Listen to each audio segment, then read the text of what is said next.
Welcome to the D&D Fitness Radio Podcast, brought to you by your hosts, Don Saladino from New York City and Derek Hansen from Vancouver, Canada.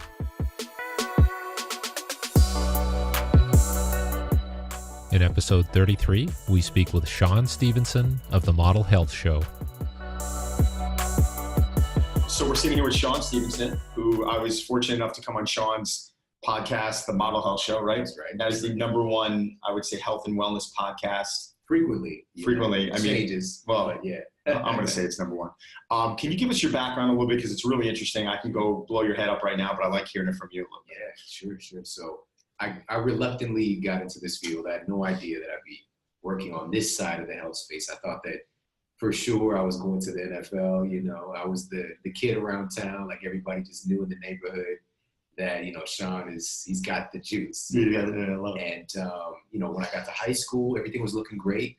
I scored our team's first touchdown and many more after. And I ran a 4.5 40 when I was 15. That's ridiculous. And things were looking great, man. But, I was still figuring out some parts of the game. But, I knew that I was going to definitely play at the next level, playing college. But it was at track practice. I was playing, I was a two-sport athlete, and I was doing a 200-meter time trial. And it was just, in time trials, it was just me, and the coach was over there at the end with the stopwatch. And so I'm coming off the curve into the straightaway, and I feel like I pulled a muscle, but it wasn't quite that. And so I came up limping, but, my dumb ass, and being a guy, I finished the race. Yeah, of course. And I came to practice 2 more days after before someone's like, you need to go get checked out. And come to find out, I broke my hip. All right, I had actually broken my iliac crest, the tip of my hip just broke off. And so you had to have surgery, right? I mean, So here's the thing, with a bone like that, and it was just literally floating in space. Right. And being so young, funny enough, at this time, I don't know if it was just some kind of divine intervention, but the doctors that I was around were just more like, we'll just wait and see, just wait till later. And they said that this should actually heal on its own, and which it did. Wow. So they gave me some NSAIDs, had me stay off the leg, and I did some physical therapy, and I was seemingly back. But nobody stopped to ask, how did a 16-year-old kid break his hip? Right. Running. All right, this is usually reserved for people who are older, number one, and also tends to happen more frequently to women, so that might play a role with something hormonally potentially, which I didn't know this till later. And so, man, after this, just a string of injuries after that, just a dozen injuries. That's tough as a 15-year-old too. I mean, you could play with injuries a little bit later, some overuse, but as a kid, you feel pretty resilient most of the time. I didn't know how to deal with it, right. And so it was over the next, my junior year, senior year, just it was a wrap. I knew that I wasn't going to play sports any longer. And it wasn't until I was 20 is when I finally get this diagnosis that I have this degenerative bone disease and degenerative disc disease. And so for me, what brought me in to see the doctor at the time, and I was in college, I was working pretty much full time at a casino. Amazing. Where?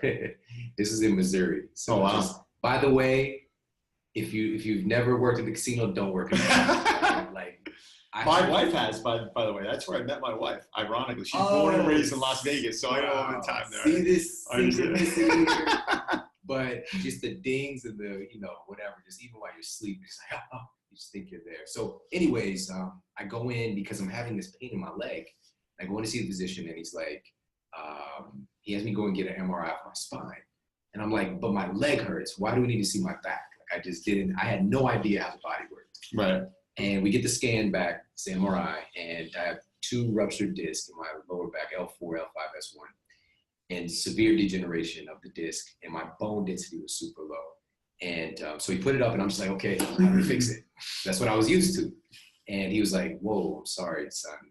This is incurable. This is something that you're just gonna have to deal with. Wow. And it didn't really make sense still. So I'm like, okay, but how do we fix it?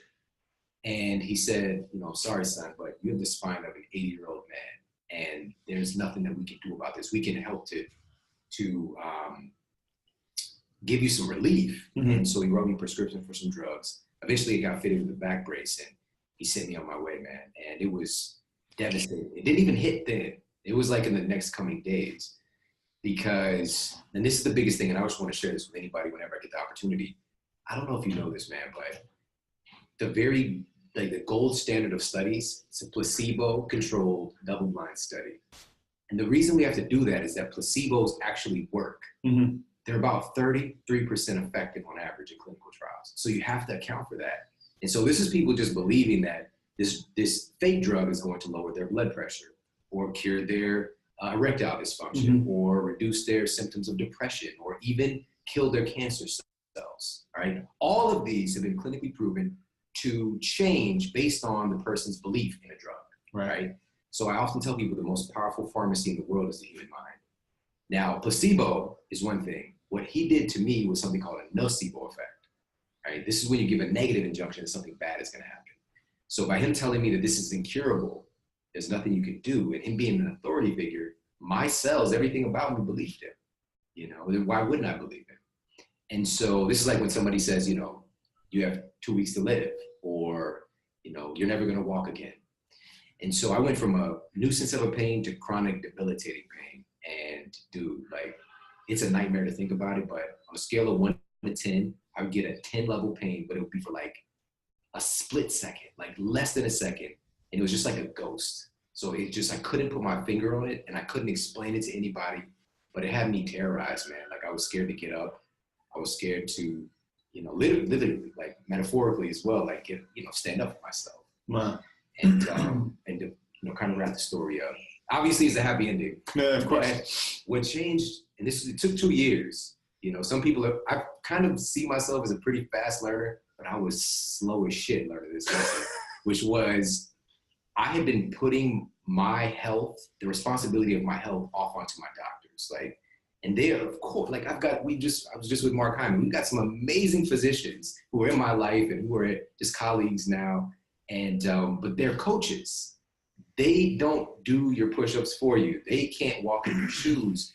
In 2 years, it took me to really realize that I've been pointing the fingers. Why can't they help me? Why aren't they doing this? Why aren't they doing that? Just being a little bitch, to be honest. You know? And so, and no disrespect. No, but me, that's what I was doing. But I agree with you. A lot of these stuff, I mean, and I'm friends with a lot of them, and I work with a lot of them, but they'll even admit it. They'll say, listen, I'm here to give the diagnosis, and I'm here to give the professional opinion, but, you know, go to Charlie Weingroff, Dr. Charlie Weingroff, who's RPT and who can now figure out a way to either train with it or around it or whatever it might be. So, you know, some doctors, I'm still, it drives me nuts. When you told me that story, I almost got a little bit angry, because it's, you know, we've heard so many, Derek, you too. I mean, I don't want to, you know, if you call it miracles or what you want to call it, but you've heard so many stories about people told that they can't walk and they end up walking again or something. Yeah. I want to show you guys a video quickly here. Just like 2 years ago, athlete, football player, his brother was thrown from his vehicle, C6, complete fracture, complete separation of his spinal cord. And so, you know, I haven't dealt with quadriplegic cases, but after 2 years, we just got him to push it at certain things, right? And this is just what they sent me. I don't know if you guys can see this. Yeah, I can see it. He's in a manual chair, and he's pushing himself 2 years after. God, that's awesome. You know, and I just assume that maybe the doctors just give worst case scenario and you got to work up from there. I don't know, but you know, I hear a lot of times, and I want to get your guys' opinion on this because this is an important subject. They say we don't want to give false hope, but if you don't have hope, what do you have? And my thing is this: would I rather, God forbid, I mean, and I hate talking about this, but God forbid if I was ever diagnosed with something and it was bad, give me false hope. Tell them, listen, obviously we want you to get your affairs in order, but you can pull out of this if you give me false hope. But a lot of times, and there's argument, well, no, you should be able to spend time with no, I don't want, don't give me some false hope. Because the mind is, how powerful is the mind, right? Man, it's incredible. And another thing that I want people to always take away is that your thoughts create chemistry in your body immediately, you know? So if we have an angry thought, if we have a thought that's of optimism and happiness, it literally changes the hormonal cascade, your neurotransmitters instantly. That controls your muscles, it controls your organs, it controls everything. And so for me, I think that, and the statement that I made of being a little bitch before this process was, I was in a position where I had to man up. I had to go against what was told to me. And I feel that definitely shouldn't be the situation that I was in. I should have been supported. But there's two scenarios here, which is one you said, where we get healthcare practitioners being a little bit more encouraging and optimistic. Because the reality is this, if you're still alive, you have the chance to get better. Period. At some level. And he just put up this video. I would assume they thought he wouldn't be able to do any of that stuff. Nope. And yet there he is pushing his chair. And there's potential for more, you know? Yep. And we have so many cases, but what we hear, this is the thing, and what kind of creates this schism, is that we only hear sometimes about the 1% of people. We don't hear about the 99% of people who accepted what they were told and they just threw in the towel, you know? And so having those exceptional stories, we need to highlight them more. Like that story you just shared, we need to that needs to be on the front page. You know, not some damn, you know. Completely. I mean, who was one of our last guests was a PGA Tour player by the name of Morgan Hoffman. And Morgan literally stormed into Oklahoma golf, was a big player in the Met Golf Association, one of the best golf for amateurs in the world, and literally goes and plays with Ricky Fowler, qualifies for the tour. The hardest way to qualify are on these Monday qualifiers. And you got to show up and you got to actually qualify every Monday. And he qualified for like 6 or 7 in a row, makes the tour, plays in the Masters the next year. Success story. Complained to me about something going on in his pec. A few years go by. Make a long story short, he is diagnosed with a form of muscular dystrophy. Okay, but it's I can never, it's pectoral, scapulohumeral, and it's confined to basically fascial, pectoral, I'm screwing the name up, but it's face, kind of neck, shoulder, pec. And, you know, this is deteriorated. And, you know, you have every doctor in the world telling him, you know, accept it. He goes in Nepal. He starts working with, you know, these monks over there, and they're massaging herbs into him, and he's learning about meditation, and he's getting his diet unbelievable. And he's looking at me and he's going, I'm going to figure out a cure for this thing.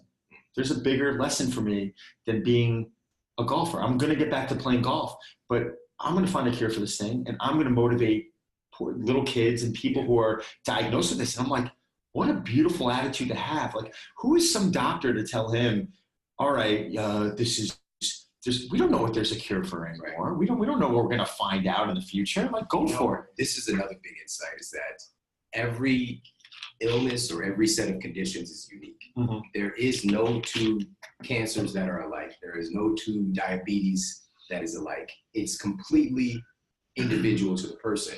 And what we do as healthcare practitioners is we give people a blanket diagnosis. So you have symptoms of diabetes, you have symptoms of muscular dystrophy, you have symptoms of depression, but your depression is unique.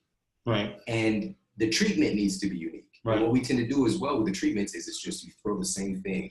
And it's just like with anything, like if you're a hammer, everything looks like a nail, you know? So it's this new world and the reality that we're kind of bringing forward that's been around forever. It's just giving people more tools, letting people know, like, if this doesn't, and I hate when people say that, like, I've tried everything. You've probably tried. Have you really? Right, Derek? What's your opinion on that? I mean, one of my good friends is Mark Uyama. He's the strength coach for the Vikings. And he has this great saying when we talk about things. He says, you only know what you know. That guy only knows what he knows, right? But they confine themselves. And I think that's, you know, what you guys are talking about. It's so limiting that you got to expand your knowledge. You got to try different things. And even with this quadriplegic case, we tried some different forms of electrical stimulation. And we got results, but the doctor poo-pooed it and said, do whatever, you know, because he kind of written him off, right? So it's, you gotta.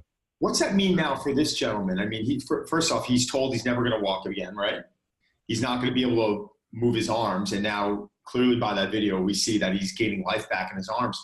Shouldn't that mean there's a chance? Yeah, like we did. The one thing that they didn't do for him in the rehab is they never tested his strength. And right, you guys are doing that all the time as coaches and trainers, and they wouldn't test his strength because, you know, I assume they just thought they were teaching him how to be a quadriplegic, not how to get out of it, right? So it was pretty depressing for me, but it also gave me some hope when we started making progress. So that's unbelievable. Yeah, there's this concept of, because there's not really explanation for it, it's just spontaneous remission, right? We have these different cases, you know, somebody has stage 4 cancer, but the cancer dissolves, or, you know, and there was a time, and Mark was the first person, Mark Hyman, to really enlighten me before I'd even started working with folks in my own clinic, that diabetes is actually like, this can be reversed. You know, there was a time where you couldn't really say that there's a quote cure for diabetes, but we have folks coming into my office every day, and they're on metformin, they're on lisinoprils, they're on, you know, they're taking insulin, and we had about a 75% reversal rate of getting folks off those medications and normalizing their blood sugar. You know, it's, I mean, listen, the first thing I always look at with the body is, you know, when someone comes to me from a fitness standpoint, it's never what's the program. It's like, all right, how are you sleeping? What's your digestion like? What's your stress levels like? I'm always looking at something else. I mean, nutritionally, like what's the quality of food? I'm not looking at macros yet. I'm like, well, how are you eating? What are you? Yeah, but it's amazing to me how many people are diagnosed with specific, you know, diseases, illnesses, call it what you want, and they're not attacking. The first thing I would go to is like, all right, let's fix those things. Like, how's the sleep? How's the nutrition going? How's the digestion going? What's good brain function? All this stuff, and getting that right, which is a job within itself. But you see these people taking these over-the-counter drugs, yet they're going out and they're eating fast food, and I'm just kind of like, oh my God, you're like, it's this tug of war going on in your body. You don't even realize what you're doing. So are they really doing? Are you really doing what you do? People just don't. I think people just give up sometimes. I think it's just in your DNA. That's like part of it, you know. And also, and just talking with physicians over the years, like, they also often have the opinion that this person isn't going to do it anyways. Because a lot of them are good people and they get into it for the right reason. Right. But first of all, if you take a really smart person and you teach them the wrong thing, they're going to be world-class at doing the wrong thing. So if you only teach them pharmacology, guess what they're going to do? Yeah, they're going to pass out statins, you know. But there's very stark reality is that when somebody has issues with their cholesterol ratio, they're not deficient in a statin. It's like your numbers, you're deficient. Never thought about it. Yeah, exactly. You know, and what is missing is like there's certain things your genes expect you to do. Your genes expect you to move. If you do not move, we have all of these kind of epigenetic programs. Like, and so this was super fascinating. And I don't know if you've read this book, but it's The Biology of Belief. No. Dr. Bruce Lipton. Changed my life. This was like maybe 12 years ago. And so the field of epigenetics is everybody's kind of common language now, but he's like the guy who pushed it into culture. And the Human Genome Project. So scientists were like working on this for years. Like, okay, they had fruit flies, and they had like, I don't know, 60,000 different genes or whatever with these different fruit flies. And they're like, man, humans, we must have like 1 million different genes. They did the Human Genome Project, and they just couldn't believe that it was right. We share basically the same 25,000 genes collectively as humanity. So we are very, very similar. But here's the thing. The majority of those genes have thousands of different potential expressions. That's why there's so much variation in us. Right. And so we can have these genetic predispositions for things, but your lifestyle determines whether or not a gene is active. Right. Right. And so if you're sleep deprived, all of these genes for shitty copies to get printed out of you get turned on. And it's just your body's trying to nudge you back to doing the thing that you really need to do. But what we do is instead we'll take some kind of a drug or a treatment to mask that symptom. It's unbelievable. So how did the model health show come to fruition? I mean, how did that really? I mean, because that's a pretty impressive story. I mean, here, you know, you were an athlete. I mean, I'm not even gonna say ex-athlete. You're an athlete because I still see you run on Instagram with your son, and you still got a good move. So I'm gonna.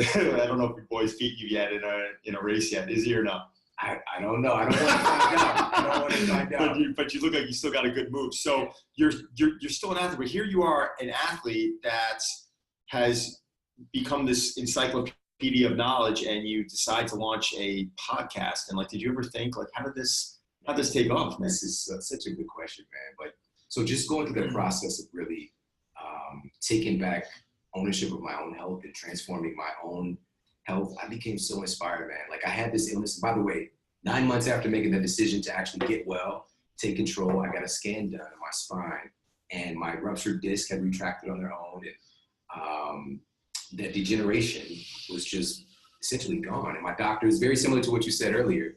He was like, whatever you're doing, keep doing it. It's a great thing to hear, isn't it? Yeah. So I fired him at that point. And but what was crazy was I was in college at the time, and people were coming up and asking me like, what did you do? Like, it's kind of like as there was something wrong because I looked so healthy. I didn't look like a person who lost weight. I looked like a person who was healthy. Right. And I looked like a ghost before that. And so like my professors, students, faculty at the school, they all started asking me for help, and it became my first client. So I started working with these folks and became an entrepreneur unknowingly. I didn't even know what that was. People were, it's a true story. So the first person who asked me to help them was a friend of mine's sister from high school who went to the college I was at. And I was walking with her and she was like, well, will you help me? I was like, yeah, we'll go to the gym tomorrow. She was like, well, how much should I pay you?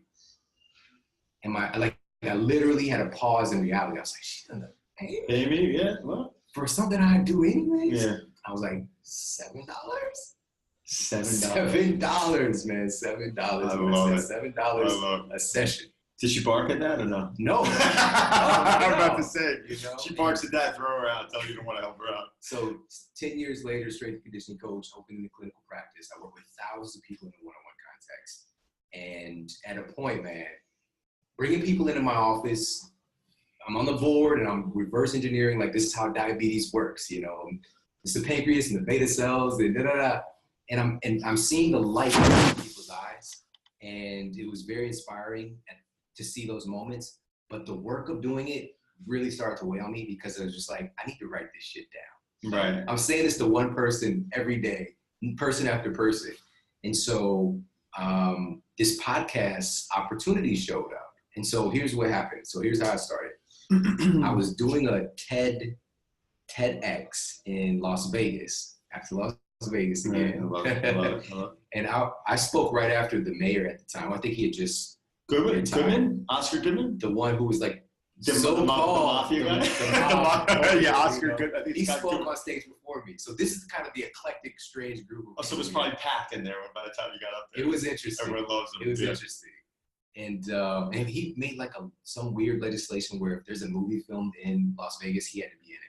I love it. So he's like in Casino. Yeah, no, he's a total cowboy. So anyway, so I do this talk, and afterwards I come off stage, and this couple who had been introduced to me before I went on stage, like, and they were just kind of like, you know how you meet somebody, say, oh, there's such and such, that's that, you know. But I came off stage, and they came up to me like, oh my God, like, you're amazing. And they started talking to me. There was like, they had this site, come to find out, and they had like 1 million unique visitors a month. This was like 9 years ago, which is huge. And I just got online, and I did like 2 posts, you know, I had that if I build it, they will come attitude, and, you know. And so they were like, well, you know, we just started this podcast, and we need somebody to be the face of it, and we think you'd be great. And I was like, all right, cool, let's do it. But in my mind, I'm like, what the hell is a podcast? Yeah. And so we started that podcast, and over about 1.5 years, we had a few 100,000 downloads, which was really, really huge back then. And all of this notoriety, what I had done, and I built their brand, right? And my own stuff was just kind of like in limbo. Sure. And it was great. We helped a lot of people, but we amicably parted ways. And I really focused on my own brand, and I started the Model Health Show. And so the great thing was I came into it really having my voice, because before I was coming into it as a scholar and speaking on, you know, just breaking down all this science and just like, let me make sure that everybody knows how smart I am. Yeah, so instead of to the beginning. Yeah. Instead of me just being myself, which is like, I'm a cool person. Right. I like to have fun, and making it relatable. Yes, that's the thing. Albert Einstein said, if you can't explain it simply, you don't know it well enough. Right. And that really struck me, because I found myself really working on everything that I learned. How can I teach this? And so the very first episode of my show, which today we do just 1 show a week, and it's now 320 episodes probably when this comes out. And every single episode from 1, like literally have thousands of people who go back and listen to episode 1 every single month. And I'm pumped, because I know you got some old stuff out there, and me too, like, don't read my first book from 10 years ago.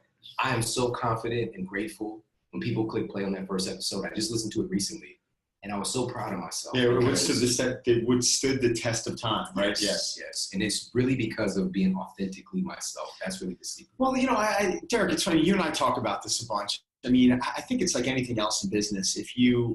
I think everything is kind of related in a way. It's business, or it's even your health and wellness. If you're so like fixated on the end result, on making $10 million, on being, on training celebrity clients. I get calls from people every week, and they're like, how do I train celebrity clients? I'm like, aren't you more interested in just like being successful and loving what you do? Why is that dictating? You know what? I don't get it. I was just sharing this with Mark Heinrich, about you, and I know a lot of these guys that are celebrity trainers. A lot of times that actually happens by proximity, right, and not by skill. Like, you are actually really good at what you do. Listen. I'm going to be honest. I mean, me being in New York definitely helps.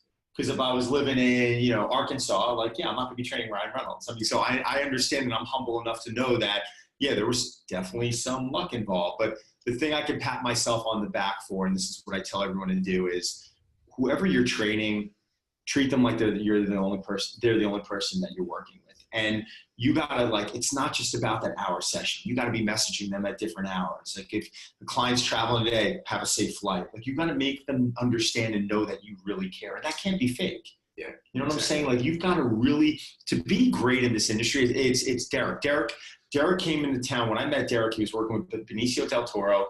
He came up to drive. He was here for, Derek, how long? Almost 6 weeks? Yeah, about, yeah. The reason why I became great friends with Derek is he came here every day. I turned around. He was like working in the club when he was doing in-services for the coaches. He was teaching every day. I didn't pay him a penny. He was just doing it because he loved to do it. And I couldn't have been any more appreciative of that. And I'm watching him and I'm like, oh my God. I'm like, this guy can forget more than I'll ever know about training and sprinting and all these different things. And he brought an element to the table that was just kind of out of my scope. And I was gladly like, come on, man, I got to learn from you type of thing. And that's why, but anyone, even you, when I got on your podcast and I listened to your tone and the way you spoke, you weren't someone who was doing it for the money. Obviously, you got to make a living, but you're there to educate and make people better. And that is the number one, I think, ingredient in the health business to become great at what you do. People say this stuff, the money will follow. It really will. It's just focusing on being masterful at your craft. Right? Totally agree. Really, I think that secret ingredient, I mentioned earlier, being authentically yourself, but also is this C word, man. It's care. You know, just actually caring about what you do, caring about getting better. That's how you get the celebrity clients. That's how you really grow your brand, your business. It's just taking it seriously and kind of being a student of greatness, not just a student of the material, because there was a time when I just was consuming nutrition books and, exercise physiology, but I also had to become a student of, the mind and growth. Right. And putting all those pieces together, just really striving to be better. All of that stuff is going to come. It's a lesson I try and talk to my coaches about, because fortunately we're around a lot of smart people.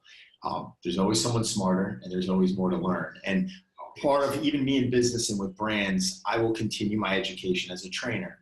Will I be training 10 years from now? I don't know. Probably not. Maybe. I have no idea. But what I try and tell my coaches is, guys, listen, learn because you want to learn at this point. But if you're never going to learn anything again about training, you know enough. Like, there's other areas of your life you need to dive in on and say, what do I need to improve? Is it my family? Is it my me time? Is it my future planning? Is it fine? You've got to kind of dissect the areas that you're not good at, and either focus on getting better at it or surround you with a team of people that brings something to the table that you don't have. And I think it's important. Right, Derek?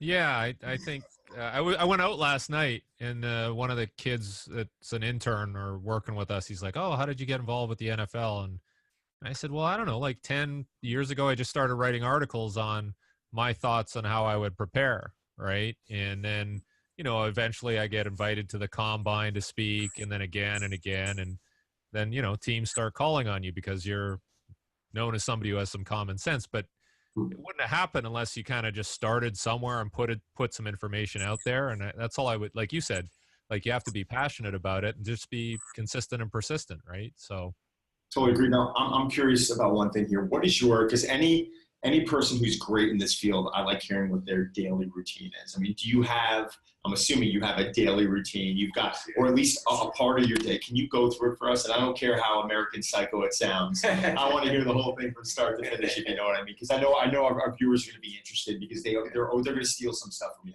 Yeah, okay. I'll tell you this right off the bat. A great morning starts the night before. Yeah. And I'm stealing that, by the way. I've never used that line, but I love it. I totally agree.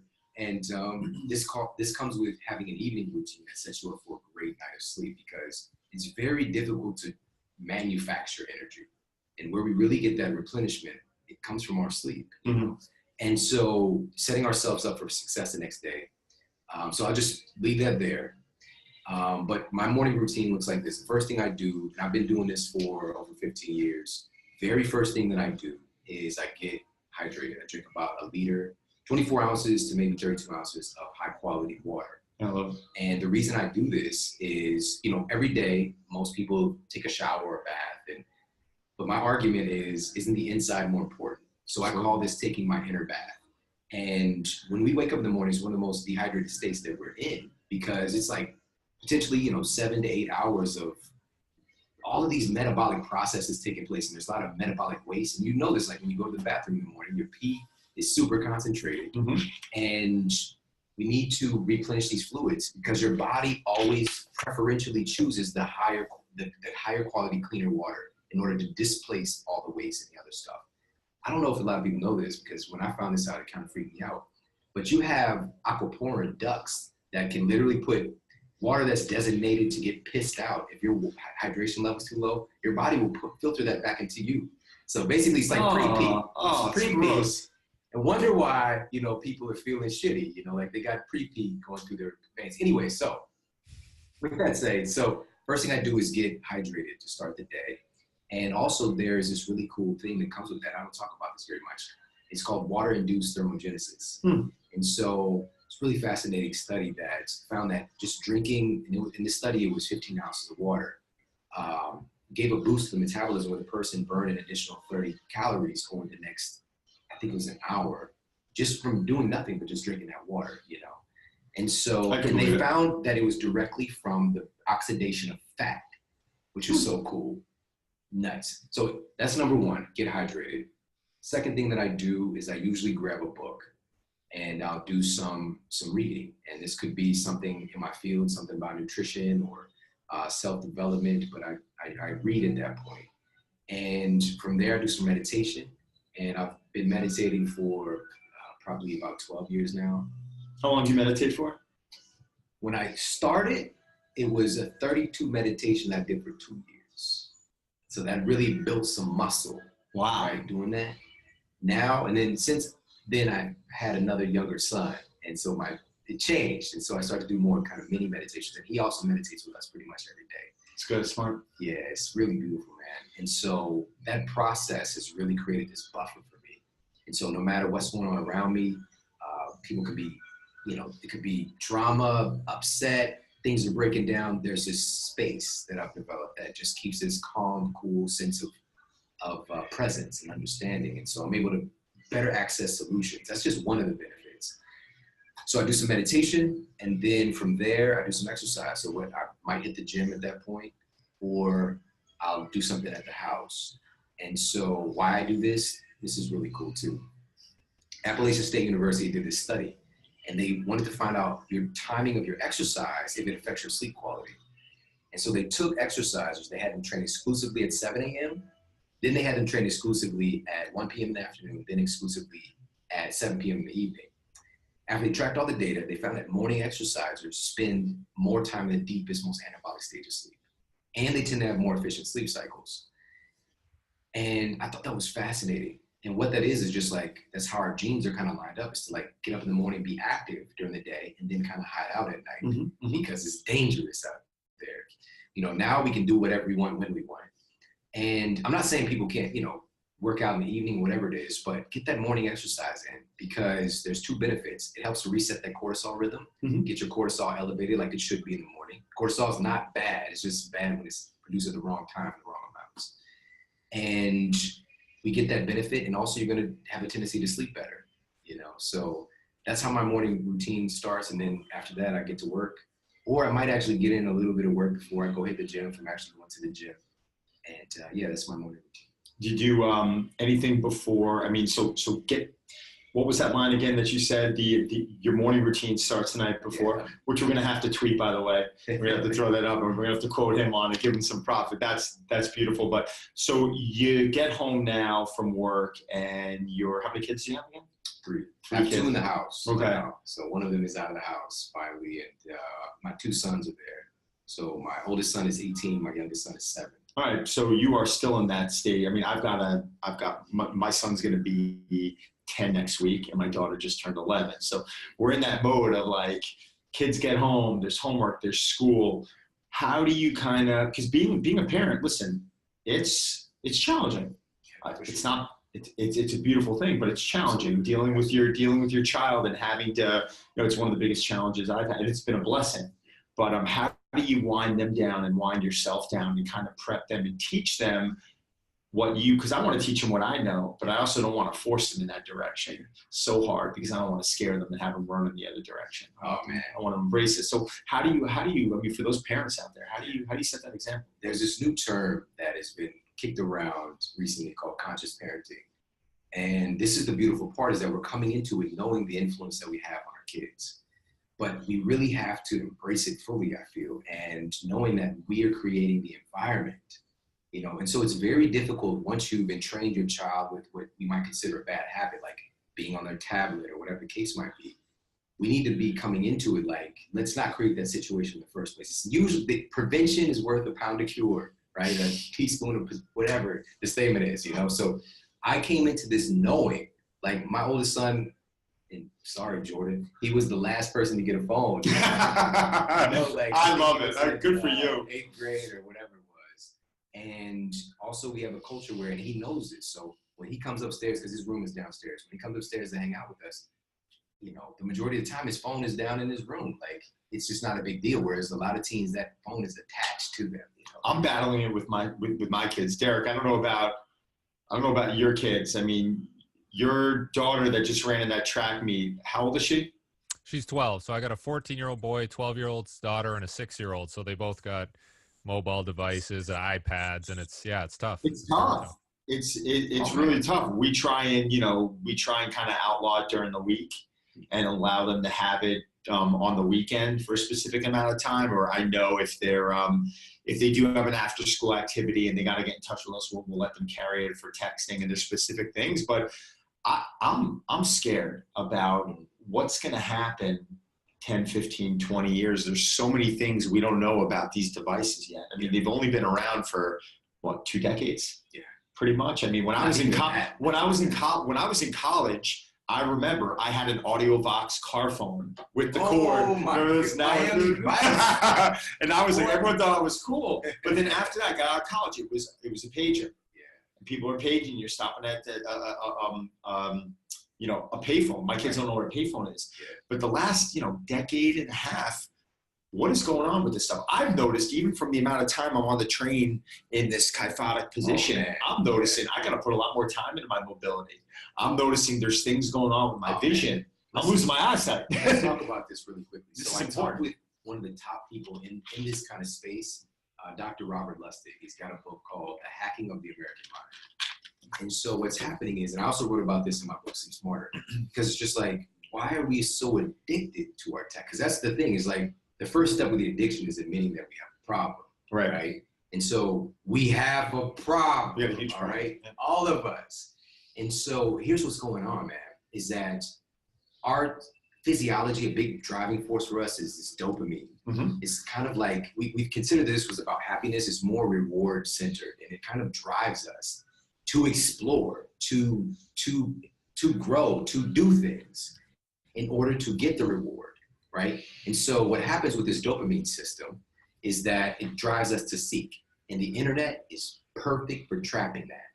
Because every time you look for something, it's there, right? And there's infinite things to look for. But you'd go crazy if you just were continuously looking and you didn't find what you were looking for, find something. And so when you find something, you get a hit from your opioid system, okay? So it's like a little slow drip, like a little morphine drip. So you seek, find it. In social media especially, every time you scroll, you look, you find, you look, you find.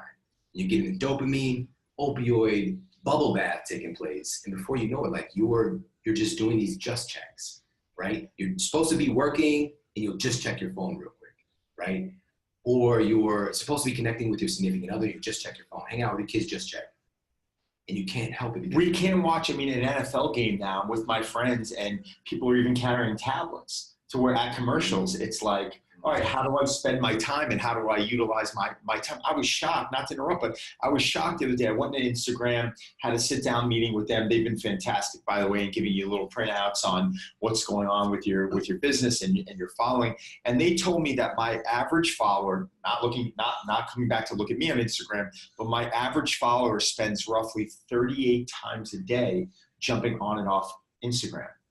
So if I have 150,000 followers, the average amount of times they jump on and off IG in one day is 38 times.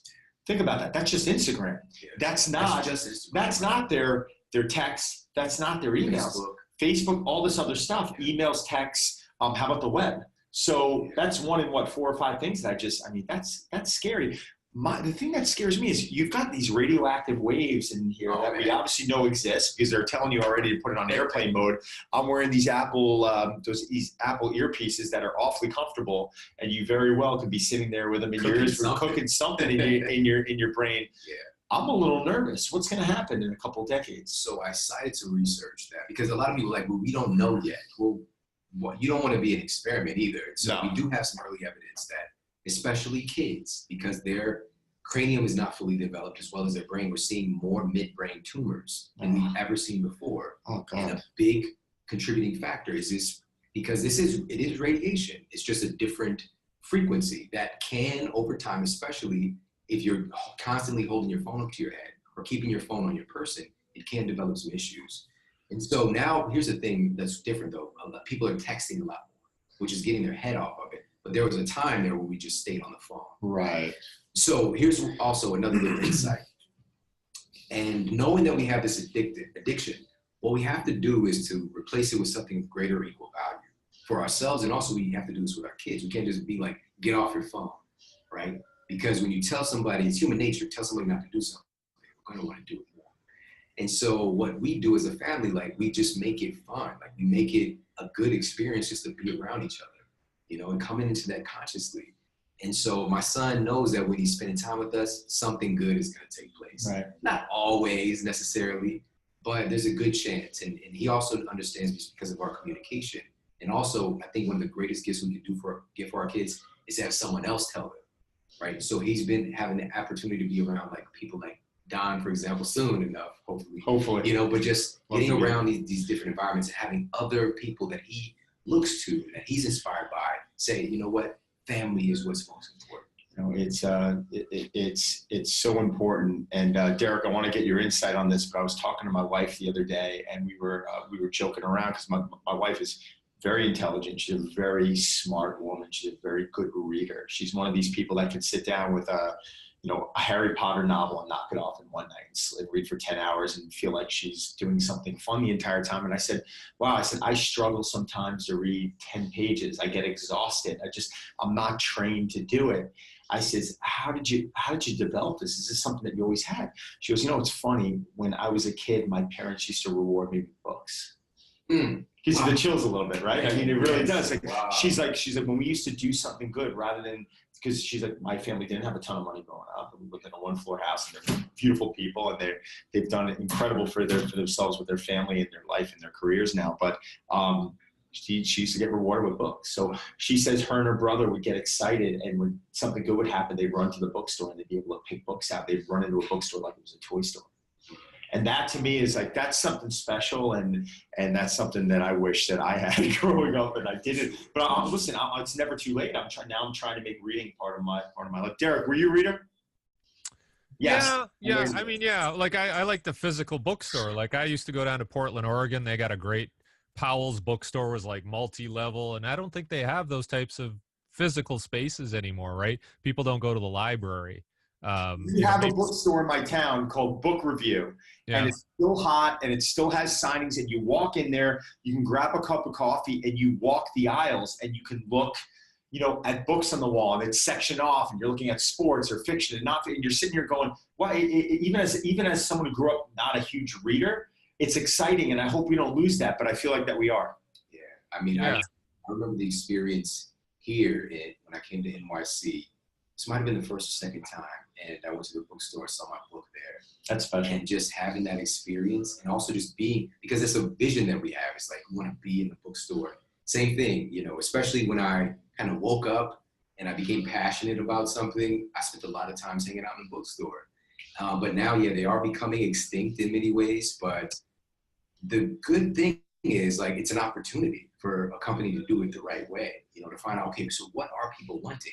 It's not just the fact that there's books there, right? It's like a vibe, it's a culture, really pressing down really hard to try to maximize that. Barnes & Noble's sticking around, but I don't think that they're that sexy.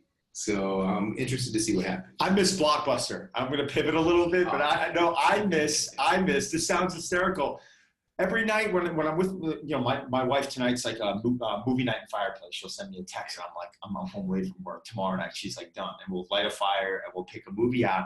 I miss the days when we used to get in my car, drive 3 miles into town, walk into Blockbuster, walk the aisles. I'd stare at the candy most of the time. I wasn't in it, and I'd be wishing that I was. And once in a while, we'd grab the candy and popcorn and be able to go down the aisle and grab 3 to 5 movies, even if you didn't watch them all. Like you had that option. Speaking to myself, but I miss that. And now there's just something. There's this disconnect when you're sitting there and you're clicking the arrows, and most of the time you got to exit out of all these ads that are popping up, and it's a little depressing. There's something wrong with us, man, because we don't have to work for anything.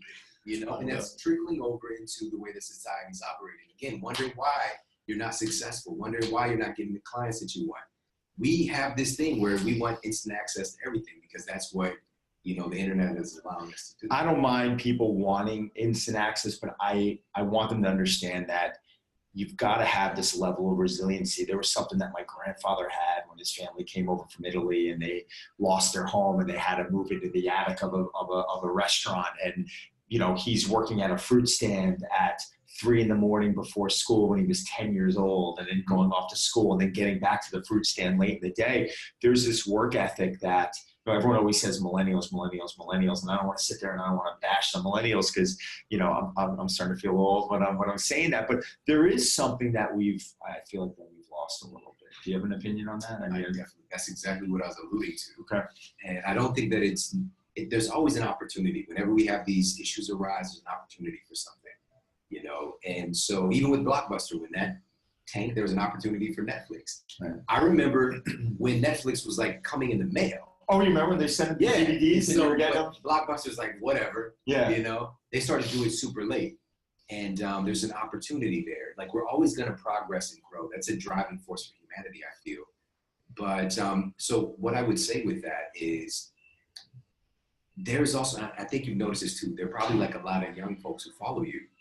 And the more that we can get these kids plugged into people who are actually achieving the things that they want, so they can know the map to get there, because oftentimes it's because everything's so accessible, there's like a step left out. Like they feel like, hey, Don, like they send you a— Yeah, but now I'm going to start praising you right now, and I'm going to tell you why. Derek, this is the conversation that we had about the influencer and the coach. You know what I'm saying? Like, Shawn's a coach. Shawn's someone that wants to leave a good fingerprint on someone. It's not just about, abs. And I'm the last one to be saying this because I do put a lot of stuff with my shirt up. But the reason for that is I'm trying to kind of blend both worlds of life, performance, wellness with, hey, listen, you can still look good and try and feel good and still have all this stuff that's sexy. You see my show icon, right? Yeah. I mean, same thing. It's like, little body, little hood. Get it at the door, But that's the thing. It's like, and I'm actually, when I get back home, I'm going to speak in my son's school. And I used to speak a lot more for schools and for kids, but I got a little bit disheartened because of the environment at home. Like, they might learn this particular thing with their health, they want to do something, but then they go home and it's not as supportive. So then I started like, we're going to do this, but the parents are coming too. We're going to all do this. That's great. And so that's awesome. This particular talk that I'm doing for the kids is more so just and a funny thing is I graduated from the school, and it's always great when any school has a success story to come back and speak to the kids. but I really want them to know that the access to the things that they want, you know, they might want the car, they might want the house, they might want the, you know, the career, the influence, whatever it is. I've achieved these things, but I didn't do this through the typical modality of like, you have to, you know, get your doctorate degree, and this is one route, and be in massive debt, right? Mm-hmm. 6 figures debt, or you become an athlete, or you get into entertainment. I'm showing them that I did this through helping people, right? And I did this my unique way, right? And I did this through, instead of being caught up in the distraction, I did this on focusing on something and putting my passion into learning about something. Focusing on doing what you love. Because we have access to this now, instead of them jumping on and just checking out what's happening with Lil Wayne or Lil whoever, you know, Pump, they can get on here and they can follow Don. Or they can get on here and listen to Don's podcast and get educated in a way that can transform their paradigm. That was what was fun when you mentioned Dr. Mark Hyman. That's what I lit up, because I follow him on Instagram. And it's fun because the posts that he puts up, they're so simple, they're so easy to understand, they're relatable. You know, he's not sitting there talking. If the guy wants to get plenty technical, he's going to be able to do that and lose his crowd. But he understands his audience. He understands who he's speaking to. And I'm learning from people like this every day. Your book, how many books? You have one book? How many books do you have? Sleep Smarter. Yeah, that's the only book I want to talk about. Okay, so I want to hear about this. This is my first major with a major publisher. Okay. And so it's with Brodale, and they, you know, Men's Health Magazine, a bunch of New York Times bestsellers. So it's an international bestseller. It's translated in, I think, 17 to 20 different languages, countries. And yeah, man, it's crazy. When'd you launch that? This was about 2 years ago. Yeah. Oh, so wow. what's nuts is that it's still like, it was like top 10 last month. You know, it's just like, because some books just have that staying power, you know, and it's an important message, and it's like a masterclass on a subject matter that most people have no idea about, but also makes it fun, because sleep is literally not the sexiest topic in health. It's probably the least sexiest topic. Might be the most important, Derek. What do you think? Yeah, sleep, water, air, you know, those three. You know. Air. How about that? How about that? Well, listen, Shawn, we've had, God, I mean, I think we've had you on 50 minutes already, which is, oh my God, we can talk to you for about, Derek, I mean, we could probably have Shawn on 10 times, and thank you for your time, and thank you for your graciousness. And could you tell everyone, though, I want them to follow your podcast. I want them to follow you, you know, on social. Can you give them all the information? Sure. When they're listening to this awesome podcast, they can find my show as well. I love it. It's called The Model Health Show.